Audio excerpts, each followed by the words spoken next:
Now, real wages allowing for the cost of living are falling at their fastest pace for 20 years. That's according to official data released this morning.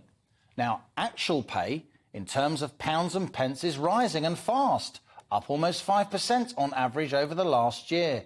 That's the fastest pay growth in 15 years. But once you consider inflation, the cost of living increase, what you can actually buy for your money, given the rise in prices over the last year, wages are sharply down. What economists call real wages, wages after inflation, are now 3% lower than last year, according to the Office for National Statistics. And that's the fastest rate of real wage contraction on record. Household budgets are being hit hard now by soaring energy bills, as well as higher food and fuel costs. That's why, even though average wages are rising, so many of us feel poorer, because meeting the cost of those necessities is taking up more and more of our money.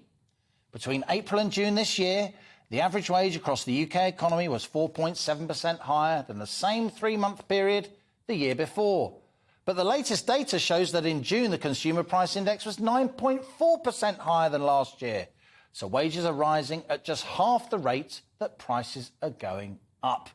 And that's why so-called real wages, allowing for inflation, were 3% down between April and June compared to the last year, the sharpest drop in at least 2 decades.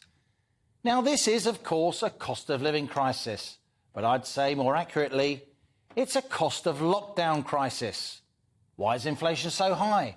Because having been locked down for the best part of 2 years, the world remains riddled with serious supply chain shortages, which is a big reason that prices everywhere are rising. After being shuttered for so long, the global economy is yet to fully reboot and struggling to produce what we need. And as demands roar back post-lockdown, these ongoing supply issues are pushing prices up. The UK in particular is also suffering from serious labour shortages, again adding to price pressures.